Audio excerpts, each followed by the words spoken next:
Hey there, folks. I'm Isaac, and I gave Nier's head to a mushroom. And I'm Claire, and I'm a cave dweller. And this is Make That Game, where we pitch the latest, the greatest new video game ideas that aren't ever going to get made. I liked the spice you put on ideas there. Thank you. I heard it too. Ideas. That is not where the emphasis goes on that word. It's not. Usually. No.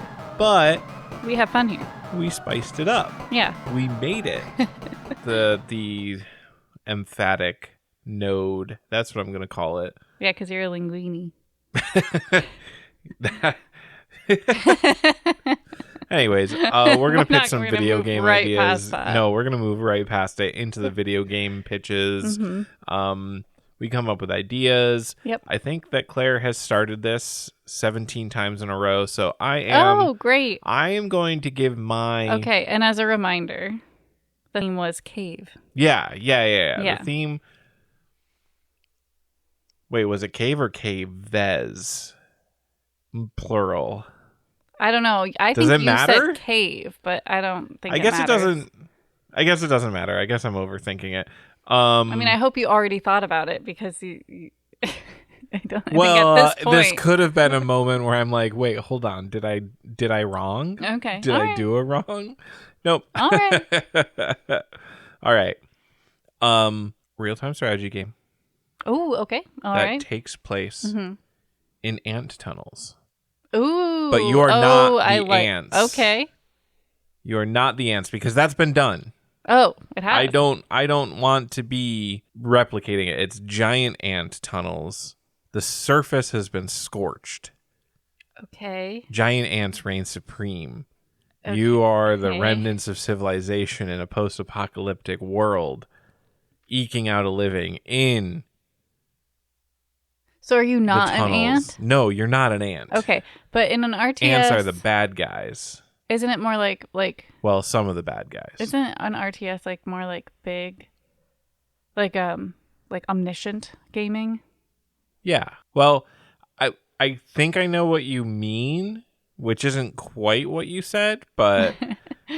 Like you play God, basically. Like you're... Yes. Yeah. So you are the overall controller. So I guess I don't understand your like person versus ant description of the RTS. Like when I pitched an RTS, we took a lot of time talking about what types of factions would be fighting each other and like how they interact and like what powers they'd all have. So that's kind of what I'm asking you now.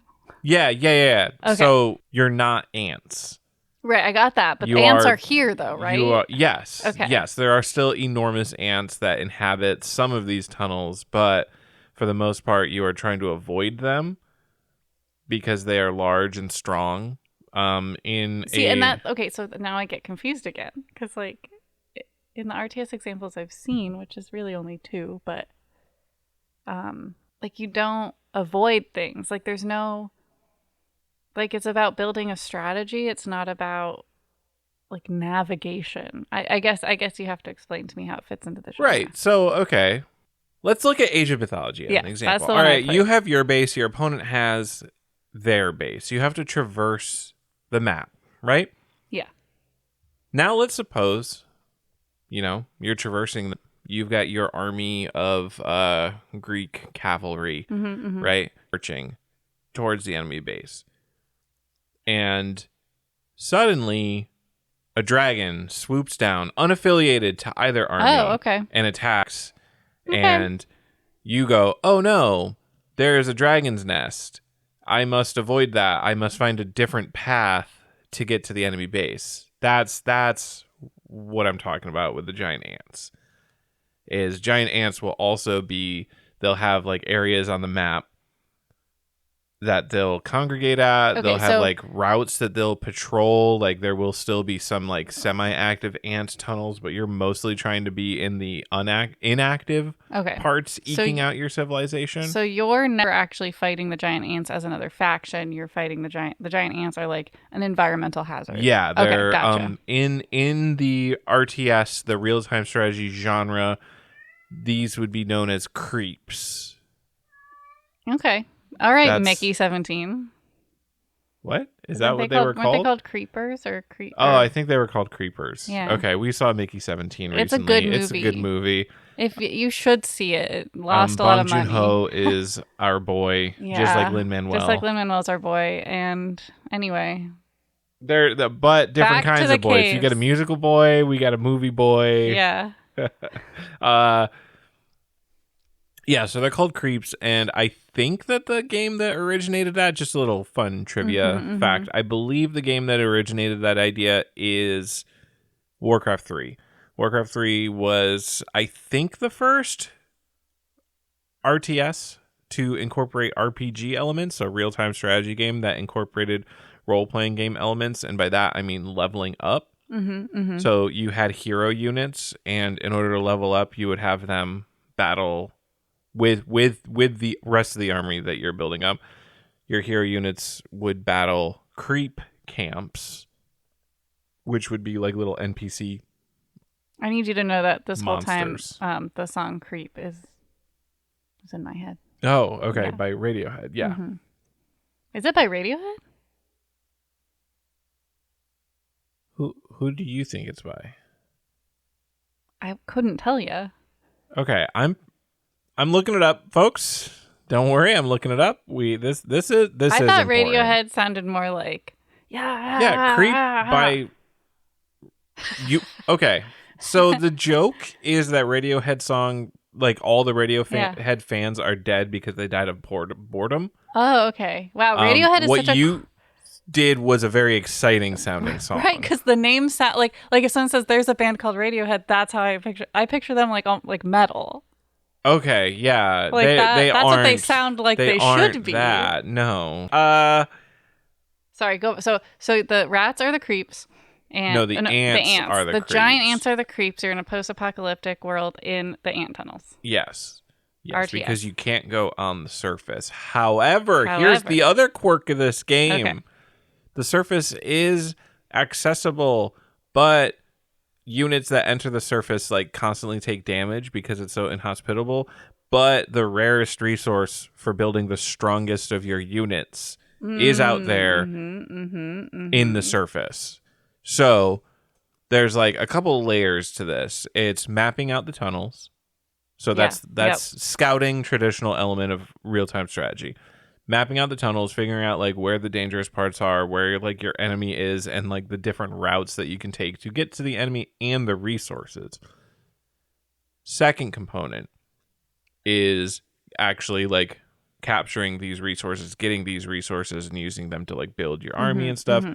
Like, and then the third is like using those resources, building your army to capture basically safe surface entry points, take and hold those points to allow you to collect the most dangerous resources from there, and like knowing like the timing of when it would be safe for you to like spend the army, like the resources and army basically, to like go to these surface points and like fortify them, because you know, if you go there with like only one worker, when he comes back from the surface almost dead with the valuable resource in his hand, and the enemy sends like some soldiers, bam, you just lost that resource. And it was very hard to get to, blah, blah, blah. And that's cool. That's my game. Well, I need to know what the factions are. Who are you fighting? Because the ants are environmental. You're not fighting the ants. I mean, you are, but like. So, you didn't think about that? It's not that I didn't think about it. I just didn't come up with it. So I thought that if I took the overarching, like, it's a real, like, I decided to focus on what deviated from the normal RTS trappings. And then the normal RTS trappings specifics can be filled in later. So like I'm focusing on what makes the game interesting. Obviously like the factions identities is also something that's going to be interesting, but it's always going to be like there's a techno faction, there's a low tech faction. Okay. Okay. Like typical apocalyptic stuff. Yeah. Yeah. I got you. And follow like, that. and maybe one of the factions like thing is that their units are kind of on the weak side, but they have the ability to control ants. So then the ants become like a Okay. resource themselves for this faction, and the ants are very powerful. Mm-hmm. But like getting control of them, maybe it's like they don't have direct control. They can only like they have like pheromone units that can be killed, and if the pheromone units kill, like the ants default, like they'll follow the pheromone units and like protect them. Okay. And then if the pheromone units themselves die, the ants just go to normal ant behavior and attack like nearest enemy or whatever. So Okay. you herd a bunch of ants into battle, and then the enemy like, oh, I have a sniper, so I'm just going to snipe the pheromone guys. And now the ants are all still in your part of the army, and they just attack the rest of your guys. And you're like, ah, well, shucks. So yeah, that's like, that makes sense.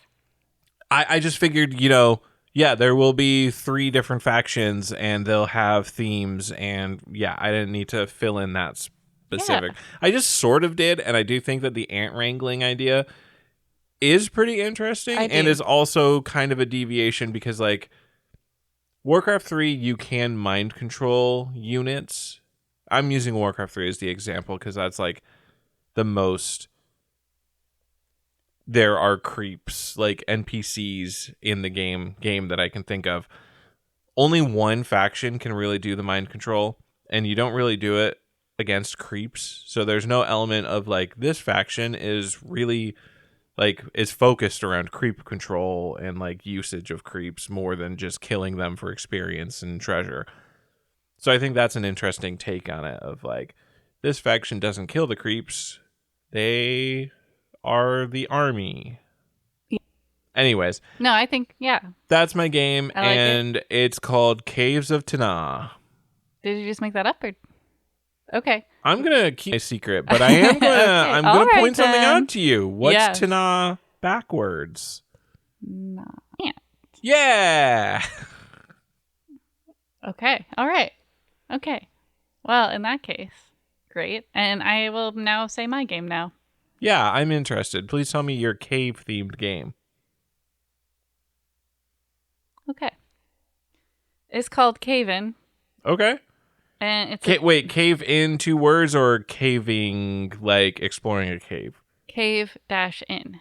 Okay. All right. And it's a cave digging adventure game. And it's I want it to be also a horror game. Oh, okay. And it's inspired by Blind Frog Ranch. Oh, that's my favorite TV show. So the story is okay, wait, let me go. So this is a game design podcast. Let me talk about the design is to make it a horror game and to make it frustrating to play is going to be like static camera game. So like you don't move the perspective around. It's just like classic Resident Evil, like each okay. Each zone, like each looks room you're way. in has like a set camera angle. Yeah. And when you so leave, it doesn't follow you. Yeah. When you hit like a certain movement trigger, it'll switch and from I think camera that's A to B. I think that's a really good mechanic for horror because you always feel like there's something you can't see. Mm-hmm. And you can also reveal things by like planning which angles like you'll see by moving in certain places. Yeah. So it's easier to do reveals. And I also think it's a good one for like a mystery game. So Blind Frog Ranch, if you have no idea what that is a show. What was it even on? History Channel probably? I don't know. No idea. I'm looking it up. But because this is important. It's this about is like lore. a ranch where they think there's like I don't even remember honestly what was going on there. Supernatural. Alien gold. Great. Alien gold from the Aztecs. It's on Tubi. Okay. So the idea here is that you're like searching for the story itself has not been fleshed out like I think. We can watch it for free on Tubi. Okay, we'll do that. We can watch. We know what we're watching tonight. It's gonna be that. Oh, but only season 1. Oh, we already finished season 1. Yeah, season 1 wasn't even that exciting. I don't think the Skinwalker showed up until season 2.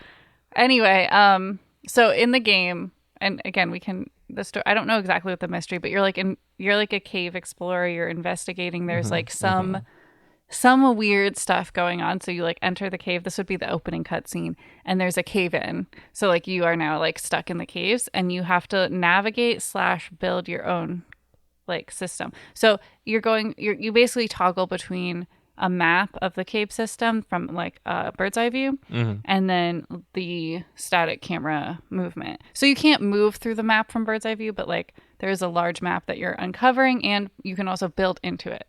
So like you can find tools and stuff in the caves to like dig new tunnels. Okay. And yeah. But so digging in a cave is very, very hard work. Well, are we like Minecrafting this, or a little bit? Yeah. Is it going to be like like somewhere between Minecraft and Subnautica? Okay. Like it's not, because I kind of like the idea, and I don't know exactly how you would implement this, but like you can start drilling a tunnel, but like you have to spend some amount of like in-game time abstracted. Like it doesn't have to be like literal 8 hours. Ooh, ow. Cat does not understand pants. Thinks it's fun to just stretch. He wants to hang out so bad, and he does. But he won't hop up.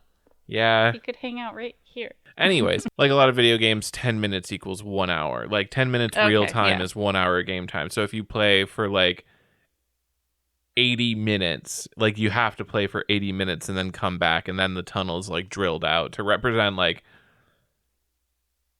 it's really hard work to dig through rock. Yeah. Like solid But rock. I don't want it to be that hard in my game, because it doesn't have to be that realistic. It's a video game. That's true. And it's also a supernatural tunnel cave system. Yeah, you're right. But anything could happen. Well, I like your idea of it's filled with blind frogs. Like, I think adding that level is good. I don't want it to be that hard, though. So, like, it'd be a shorter time. And maybe, depending on where you are in the cave, it's, like, longer or harder. Like, because there's, like, different rock types or maybe, other kinds of obstacles. But, yeah, you're basically navigating this cave, trying to solve a mystery. You probably have to fight some stuff, solve some puzzles, you know. You have to fight giant blind frogs. Maybe. But that's Cave In. That's my game. All right. Thank you for sharing that. You're welcome. Oh no, he's coming back. He's gonna put his claws right into me. Oh, he's actually I had to divert him with a pet. I'm being held hostage, basically. I'm fearing for my life. This is what they meant when they said he was terrifying to be in the same house with. Probably cut there's no context. I think it adds mystery and flair. Okay, for people to hear something. No wonder they're saying they said he's. Who said that? Okay. They would wonder. Yeah. They would want to know more. Maybe they'll email us and say, "Who said that?" Email us at makethatgamepodcast@gmail.com. Anyways. Normally, after we do pitches, we do another thing. So introduce that concept. Great. This is when we do a discussion, which is either reviewing a game we played or talking about something game design related. And often I will start with a question for Isaac, since he is the game designer for the most part. I've become it's been almost 4 years of this podcast, potentially already 4 years. Yeah, I hope you picked up a thing or two about it. I think I picked up a thing or two. Anyway, this is the time where I'll ask Isaac a question, and today I want to ask him about his game. Not the one he pitched today, but the one he's been making for his whole life. My whole life, we have talked about it. I guess it is probably, we've talked about it a couple times recently, so I guess it is now time to spill the beans, I guess. I don't know. It's hard because it's something that I haven't like actively worked on in quite a while. But this one definitely falls under TM. Do not steal. Oh yes, absolutely. If you're not the basic framework, obviously, it's not copyrightable. We've gone over this, so go ahead and. Well, okay, but my question, you don't probably even have to talk about the more copyrightable parts of it, because I understand if you want to keep that under wraps. But one thing that is a mechanic choice that is not copyrightable is, I don't think so, right? Because there's other games that do this. Yeah, is you decided, so it's an RPG, a role playing game, turn-based role playing game. Yes. Yep. Yeah. Yep. A TB RPG. Anyway, no one calls it that. So No, they call them ATB RPGs. What does that stand for? Active Time Battle RPGs. Oh boy. Some of the Final Fantasies were like that, and I believe that they actually referred to themselves as ATB on their cases. Okay. Cool. It's surprising that they used TV, but they didn't mean turn-based. They Yeah. made it more complicated. But Isaac has opted to design his game to be non-random, whereas a lot of them are random. So if you can describe what that means and why you chose that would be very cool. Yeah, so to set the stage, I am going to kind of define like why randomness kind of exists as a general core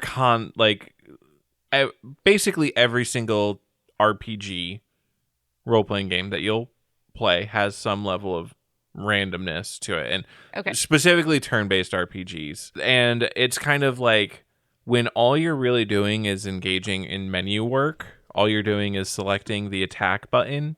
All you're doing is like, I choose to cast fire. Like, you're making some like strategic choices, but for the most part, you are interacting with a menu. The randomness adds a little bit of excitement. Like every once in a while you might get a critical hit, or every once in a while the enemy might get a critical hit, or not every time I attack I'm going to hit. And sometimes when I do hit, I'll hit for small damage, sometimes I'll hit for big damage. All that, it adds an excitement to what is otherwise just like menuing. It adds uncertainty, because you don't know what might, like, okay, I'm gonna cast fire and maybe it like completely kills this person, this enemy, or it does like 2 damage.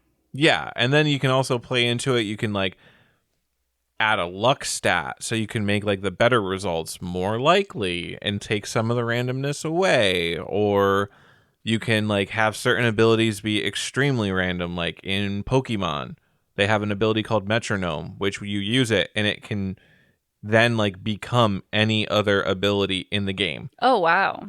Yeah, that's wild. So you could use Metronome and then it could end up being Growl. You could use it and it could end up being Fisher.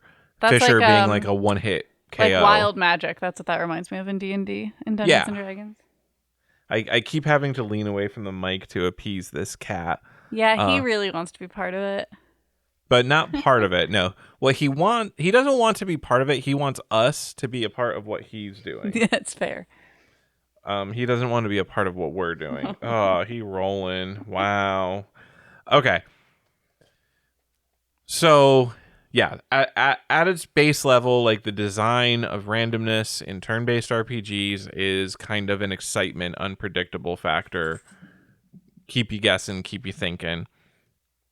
The reason I opted away from that is I was playing Final Fantasy IX. Sorry, can I just tell you what the cat did? Yeah. I can't. There's a little spot on our wall, and usually he'll jump up to hit it. Yeah. But this time there's actually a spot that's lower, like it's at the base of the wall. He like just ran into it and then ran up. Oh my god! But I think he did bap it with his paw, like he just like ran and boop. He thought it was a bug. Sorry, it just cracked me up. Now he's upstairs, so maybe we can finish the podcast. Okay, go ahead. I was playing Final Fantasy IX. There was this one enemy. Even though you have a party, for some reason your character was alone. You have to fight this enemy, and not only was it seemingly using seemingly random attacks, but those attacks would wildly deviate in damage. And so I had to restart that one fight like 18 times because it would be like, if it uses this one move, I could take 2 hits and then use a potion, and then take 2 hits and then use a potion. If it used this other move, I would have to use a potion every time it used it. But if it used the first move and then it used the second move, I would be dead. Okay. Right? And so there was no way of predicting. Mm-hmm. And with a villain, we love a predictable. Well, it wasn't so much that I love a predictable. It's just in that specific situation where I have one character and it's a game loss if I can't keep them sustained, if I can't keep them alive. I don't have an ally that can like heal me, or I don't have a second character where if things go bad for me, I still have like the backup character. Like I have to lose, they can then heal, or they can continue the battle or whatever. So it's more like, which is often present in an RPG. Yeah, it's more like the every time it attacked me, I had a 50-50 of like basically you having to use a potion each time, but because you also need to do damage to defeat it and you have a limited number of potions, it's not like I could constantly, I don't think I had enough potions to assume that it would use its big attack like every single time effectively. Because if I did assume that, I would use a bunch of potions more than I needed to, and I would eventually run out because I wouldn't be doing damage. I would basically be using the potion literally every single turn instead of doing damage. So kind of have to make an assumption like, okay, he's going to use his small attack twice or else I literally cannot progress. It was just very frustrating, very random. And then in addition, like every once in a while, his big attack would do less than anticipated damage, or his small attack would do more than anticipated damage, or my attack would do less than anticipated.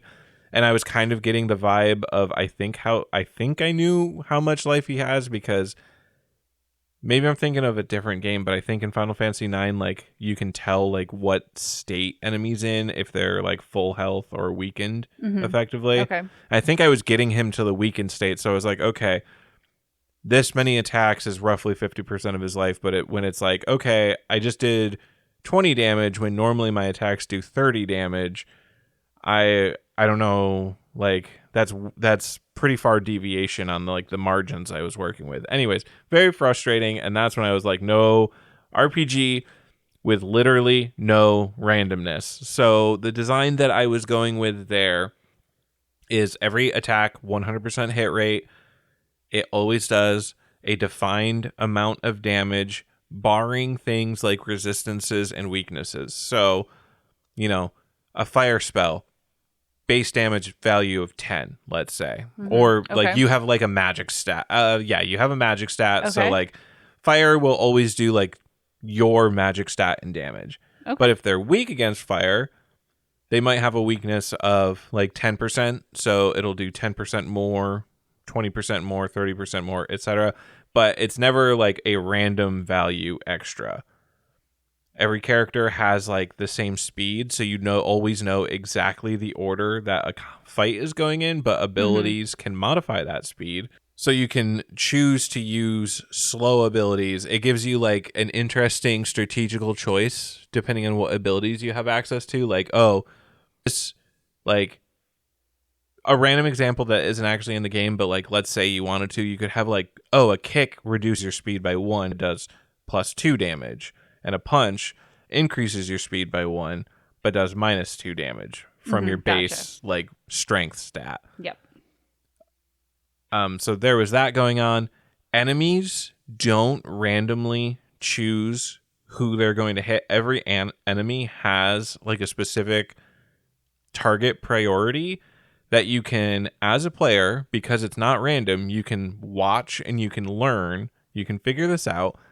And then you can plan your battles accordingly if you've actually taken the time to like pay attention. So like one of the boss fights is predicated on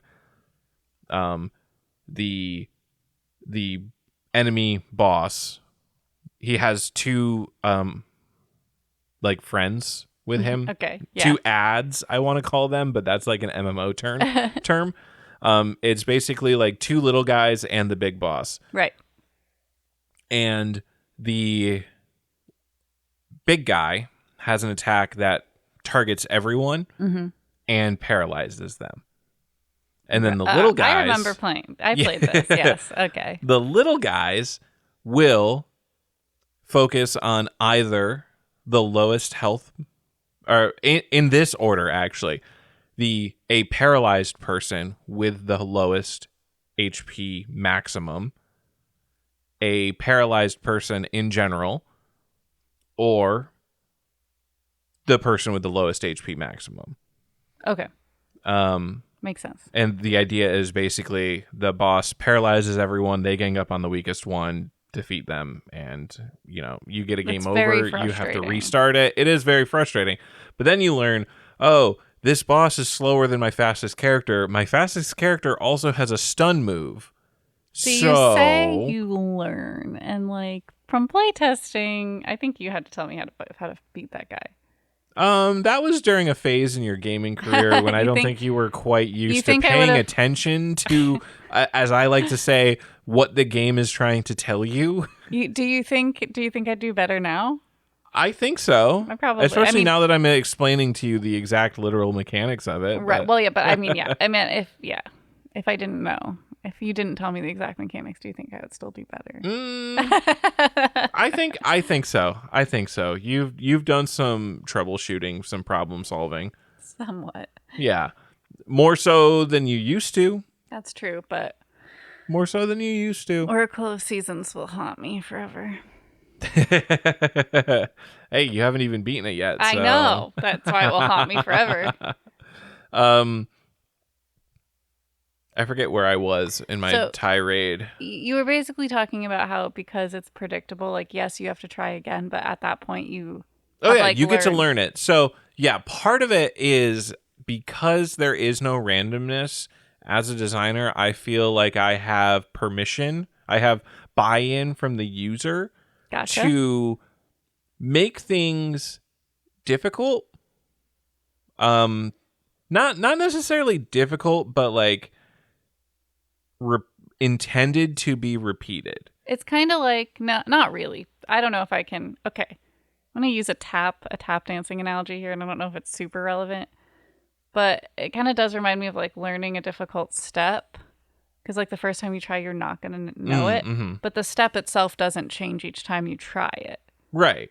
Yeah, but you have to figure out. And I use tap specifically because we do in my tap class, we do brain teasers. That's what they call them. Where basically it's like usually a very difficult rhythm. Like it's not necessarily like the step itself that's hard, but it's like the syncopation is hard. Mm-hmm. And so that just kind of reminds me of like that's like if that's the boss, it's like the pattern you're supposed to hit is never going to change. Right. But your ability to do it starts bad and ends good, usually. Yes. And like when I'm designing these boss fights and even some of the smaller fights, another thing, there's no random encounters. All enemies are on the overworld or are triggered by hitting certain spots on the overworld that you can see and try to find a way around.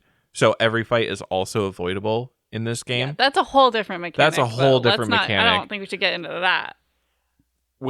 That is worth a lot of discussion because part of the reason I haven't worked on it so long. Yeah, we could. Because I also have opinions about it. Okay. Because I played it, obviously. Well, okay, let's talk about that next time. But okay. Sorry, I keep interrupting you. Sorry, I don't know why I'm so distracted today. Where was I? So you were talking about. Well, you were saying... Oh, I plan out these... Yes. I take these fights, and I, like, actually plan out the intended... Like, my intended move list, basically. Like, I choreograph or script the entire battle, effectively. Which, for this fight, I sat there and I was like, okay, because I know all the values of all the attacks and damages and everything... I can sit there and I can be like, okay, turn 1, monster uses this ability and it targets this character because I know this character has the lowest HP or whatever.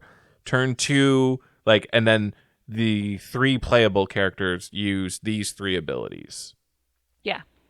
Turn 2, I script it out and I can go through and I can actually do the math and go, oh, actually, this is impossible for XY reason, or oh shoot, this battle you always lose on the 5th turn if I do it this way. If I set the rule that this character does this in this situation, you always lose on turn 5 because there's no way for you to not have met this condition for it to do this thing.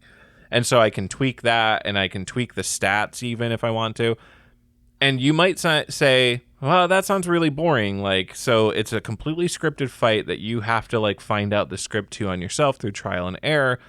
But one of the things that I also do is I make all of these fights for the absolute minimum power level that's expected, that you're going to be at. So you level up at certain times. Yeah.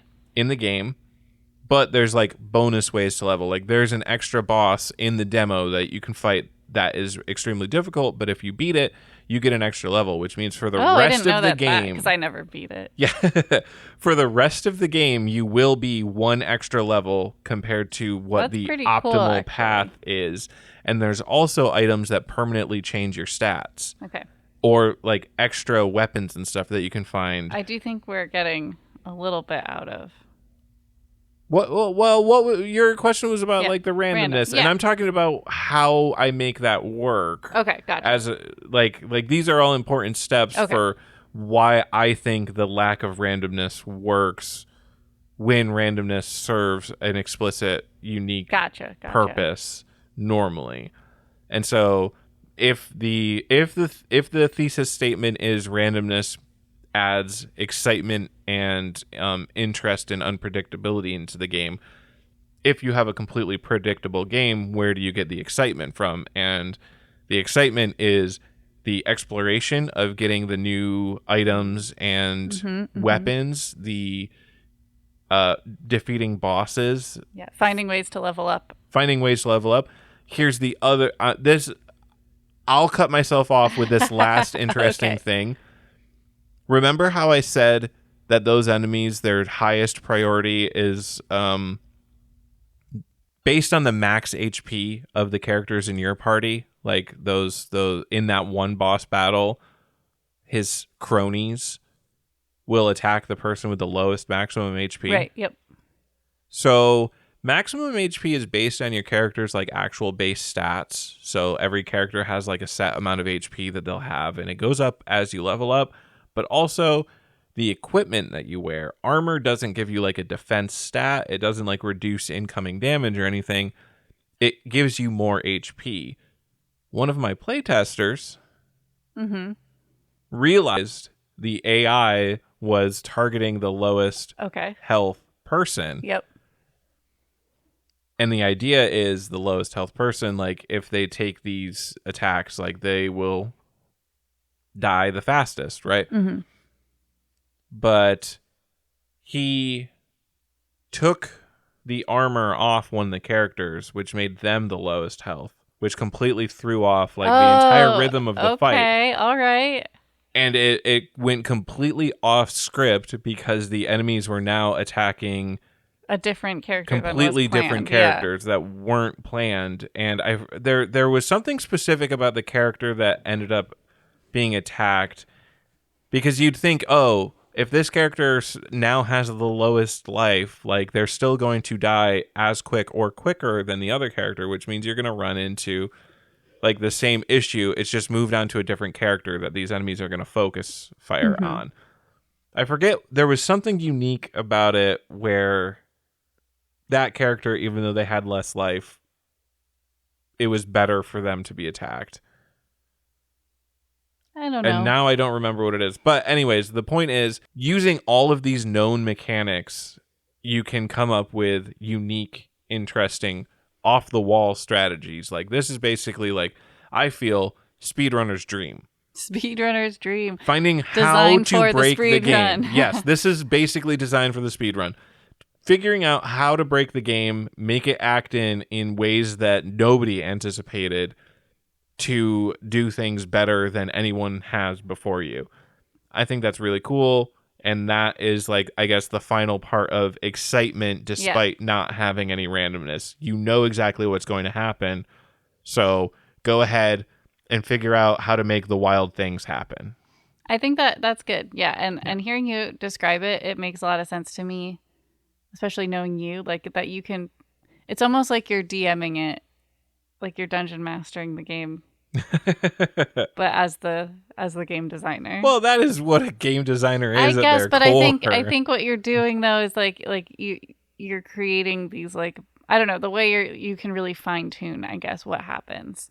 Yeah. By doing this, but it's still, I wouldn't call it railroading, because like you've just described, there's still so many things a character can do. But it's like, I don't know. I get it. I get it. I think it's cool, and obviously it's just like a different way to do it, but I think that's cool. Yeah, coming to you at your game store in 2020 never. No. Don't say that. Pick a real year. All right. Not right now. But what do we do now? Well, let's change that subject. I'm putting 5 minutes on a clock. Oh, why am you I be doing that? I don't know. It's because it's the rapid fire round. That's where we generate 3 random words. Whoa, random words? Yeah. What? 3 random words. We can't generate 3 random words. We can. Just you go to randomwordgenerator.com. We just talked for 45 minutes about non-random. But see, it wouldn't be exciting if we knew the words ahead of time. Oh, dang it. We don't have a mechanic in place to add excitement. Listener, if you have an idea for the rapid fire round that would remove the randomness, email us, makethatgamepodcast@gmail.com. But for now, we are going to generate 3 random words. We have to come up with a game idea based on those 3 words. We also have to come up with a name and a gameplay loop for that game, and we only have 5 minutes to do so. Are you ready with the timer? Yes. I'm ready with the words. I'm going to start it in 3, 2, 1, go. Okay, the words are scheme, seek, and F-A-R-E, fair. Scheme, seek, fair? Yeah, and F-A-R-E is a word. So it's like a ticket price, or also like a range of food, like the fare. Okay. Yeah. Yes. So it's unfortunately not a great version of the word fair, but okay. Fair, scheme, and seek. Scheme. Could it be like evil railroaders and the fare is the tickets? I don't know. Sorry, you had a thought. I'm thinking if you are scheming to get fare from people, right? Yeah. And what are you seeking? Seeking wealth. new towns. Oh, it's a Music Man situation. You're traveling around scheming and conning. Yeah. And selling nefarious fare? Well, I was thinking fare, like you're selling tickets. So what if it was like, what if you design like a scam, like traveling carnival? Yes. Okay. Oh, okay. So, okay. It's a tycoon game. Yeah. With a map, with a map/travel segment so you can pick your next town. So, like, you can look at towns. Mm-hmm. Towns have, like, statistics that you can analyze to figure out, like, if your scheme, how much money you'll make. And there's a timer for when they get wise to your scheme. Yeah. So, like you're on the overworld map, right? And you're looking at the next travel nodes that you can access. And you see, this town has a high level of skepticity. Then you're like, oh, probably shoot, not. I can't rest there long. And so, like, you can also have like a fatigue stat to determine how far you can travel at a time without needing like rest. So you need to rest your carnival. Okay. Because people can't just be traveling all the time. So the gameplay loop is you pick up a city that you think is gullible enough. Yep. You put together, you like build your scheme. So like whatever. Yeah. So you like hire the most incorrigible, like tricky. Yeah. Or I was also thinking it could just be like, it's a flea circus. And it's just like a tiny playground and there's nothing there. Like, oh, like, I don't know, just like fake things. Just like things that aren't. Like you're just so I was thinking over like promise, under deliver. Like you hire the carnies. Yep. And you like buy like the booths and stuff. Okay, yeah. And the booths, like I don't think you like hand design like a scam in the game, but I think like you can purchase scams. Yeah. So like the basketball game where the basketballs are all larger deflated. than the hoops. Oh, okay. Or like the exact size of the hoop, so you have to like hit it exactly for it to not just bounce off, So like you buy booths like that, hire people to man them, and just try to get as much money as possible before you're driven out of town. Before talk goes around that this is just not a good carnival. Yeah. Okay, let's come up with the name now. Did we do the loop? I think so. What if we just called it Carnival? Yeah. Carnival. Yeah. Because let's add a little theme to it. This is, you are not just a greedy guy or a person doing this. You are a literal demon. Oh, I like it. I like it so much. And like the carnies and stuff that you buy are also little demons. Like you hire them from the underworld. You summon them to just bring misery to the world is what you're doing. And money. Take money. Yeah. You're also earning money. Oh, we can have like a misery tracker too. Yes, exactly. Okay. Carnival. Cool. With 30 seconds left on the clock. Sorry, not 30 seconds. 4 hours, 55 minutes, and 30 seconds because I set the timer for 5 hours, folks. So, but we still did it in 5 minutes. Yes, we did. Okay. We did. Okay, great. That's all that really matters. Are you ready for the next 3 words? Yeah, I'm starting it. Boom. Okay. It started. Multiply. Guide. Huge. Well, when you multiply, you can get some pretty huge numbers. Yeah. Is it a learn 'em up multiplication game? Oh. Okay. Wait. Okay. What's the second word? Guide. It's almost too broad. Right, because what I'm thinking of is the game.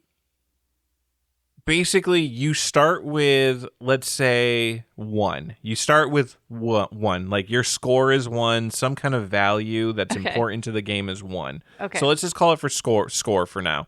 Starts at 1. An amount of numbers appears on screen. Okay. And then you have to type what the result of multiplying your current number by the number that you want is.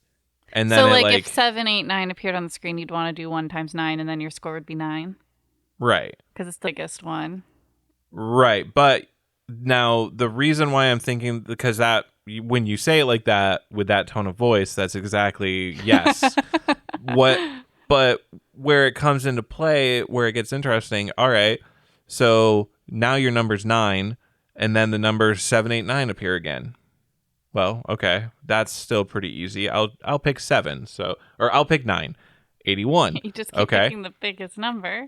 So now 81 and 12, 14, 19 appear. What's 81 times 19? You've got 3 seconds. 3, 2, 1. You shouldn't have been picking the big number the whole time. Well, but if you're if you picked smaller numbers, maybe you could have gotten a higher total number. If you're trying to teach multiplication, though, if the goal is that you're better at multiplication later, shouldn't you give them time to multiply the big numbers? Also, what's 81 times 12? Like, could you do any of those in 3 seconds? Well, 3 seconds was just an example. Okay. I was just showing like how the mechanic isn't just okay. Well, yeah, no, I do. Dumb. I think for guide, I was thinking kind of like it wasn't. Yeah, it was a learn 'em up game. Learn 'em up kitchen last week.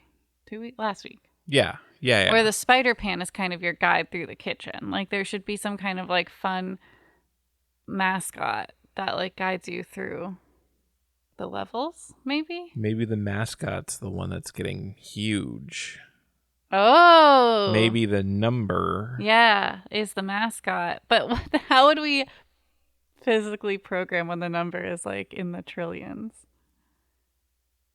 Or maybe it won't get there because kids are kids. Kids are kids, but if the number does get in that's easy. That's so easy. I'm not even going to describe to you. No, describe it to me if it's so easy. Okay, well, all right. So the actual value is stored effectively as a floating point number. No, that would make the accuracy. Anyways, the expression that you're giving me right now, listen, we've got a minute and 20 seconds left. And you want me to describe the programming concepts. Okay, so I'm going to have so the mascot is the number. That's kind of the score. And you multiply, you try to get to the biggest. So it's almost arcadey in the sense that it's short and you're going to just play it over and over again. Ooh, okay. Here's a second factor. Okay. All right? Yeah. So not only... Here's the other thing. It's also Price is Right rules, where there's like another character that has a number and you're actually trying to get as close to that number as possible. This is good. So you have an overall time without limit. Going over. You have an overall time limit or like number of moves. Yeah, you can't go over. That's the Price is Right rule. Yeah, so let's say you've got like in 10 steps. Okay, we got to name this game, right? Okay, yeah. Learn them up, kids. The math is right.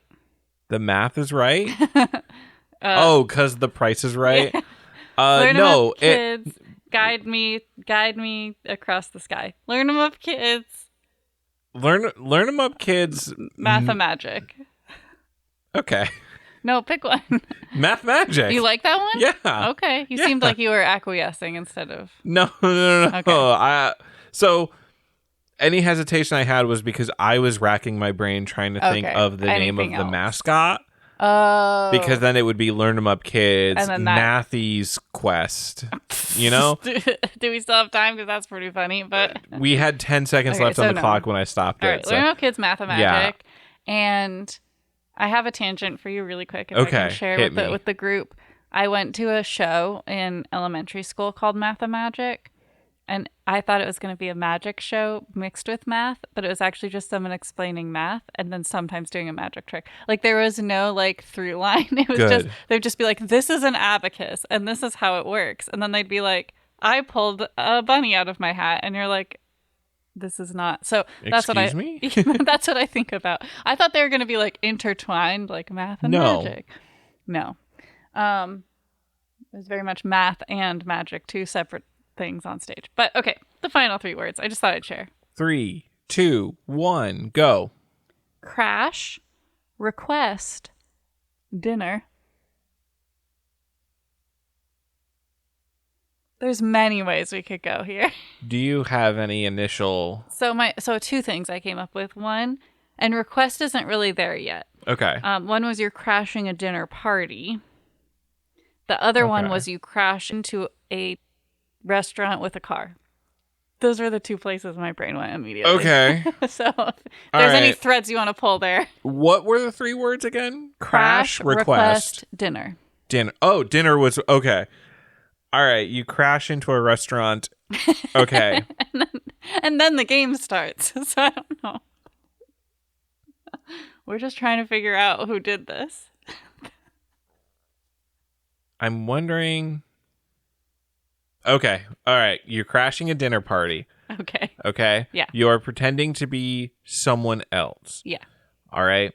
The dinner party guests keep requesting that you do things that like the person that you're pretending to be would do. So like, oh, cousin Jonathan, who we haven't seen in 12 years.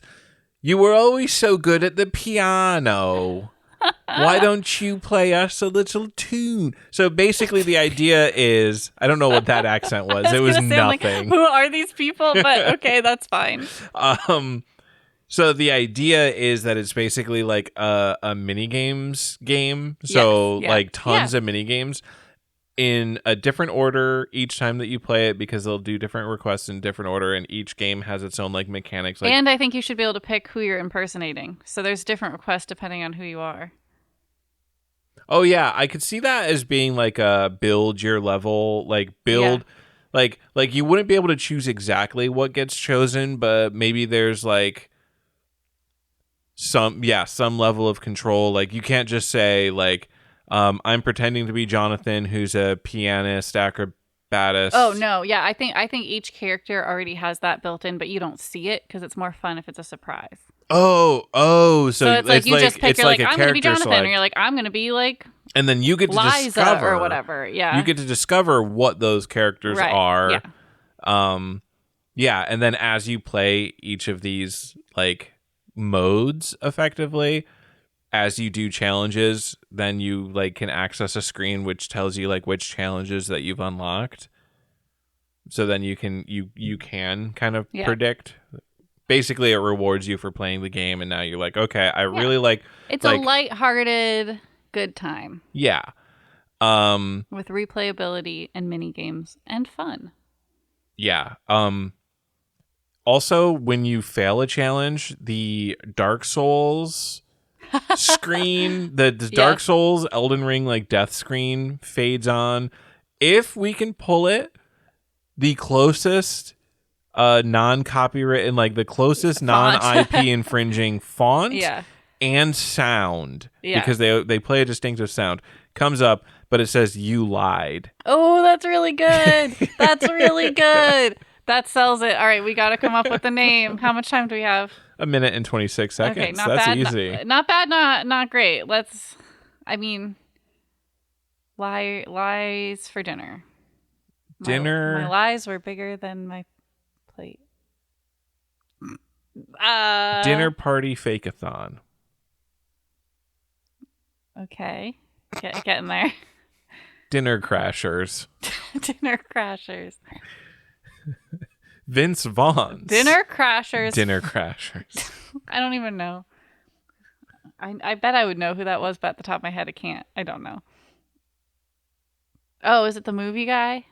Yeah, from Wedding Crashers. Oh, okay. Gotcha. It's him and Luke. No, Owen Wilson. It could be Dinner Crashers. Fake it till you make it. Dinner Crashers : fake it till you make it. Dinner fakers. That's not really doing anything for Faker me. makers. No, I want dinner in there. Okay, fine. Fine, dinner fakers, I guess. The dinner. A fakin' making store. All right, fine. Dinner fakers. What was the one that you said, fake it till you make it? Oh, it was Dinner Crashers : fake it till you make it. All right, 5 seconds left on the clock. You're picking that one? Yeah. Okay. Yeah. I threw out some ideas. I didn't like any of them, so I went with the best one that I had heard. I was warming on dinner fakers. I was warming on that. Oh, you were? But I was trying to make it, come up with a way to make it like make more sense. Okay. All right. No, sometimes you're just not going to be able to do that. Yeah. But anyway, that was pretty good. I like those games. And that's our show now. So the themes next week. Yes, is dinosaur. Isn't that what you said? I thought we already did heat. That's okay. Heat was 2 weeks ago. Yep. Yeah. Ignore me. The theme is going to be dinosaur for next week. Okay. You can find us at makethatgame.com, the best website on the planet. And you can also subscribe to our newsletter there. You can also go email us at makethatgamepodcast@gmail.com. And you can follow us. Please leave us a rating and review on whatever platform you listen on. It's super helpful to get our podcast out there. I think the only weekend we can stream in April is, my phone's not loading, but I want to give the date. Load. The 22nd. I believe that was it. Did you just make that up? I did just make that up. Okay, it's not. It's the 19th. Very close. Oh, okay. All right. Oh, it's already on the calendar. Wow. Yeah, it has to work. Yeah, I figured. So the weekend after that is actually the weekend before our wedding, which we are free, but I also was like, I don't know if we're going to want to. I don't know how busy we'll feel. So we could theoretically do the 26th, but as of right now, I'm going to say it's the 19th, and obviously we'll update y'all in the next upcoming episodes. Otherwise, if you heard a game today that you want to play, as long as it's not Isaac's game, because he's going to make that one, you can get out there and make that game!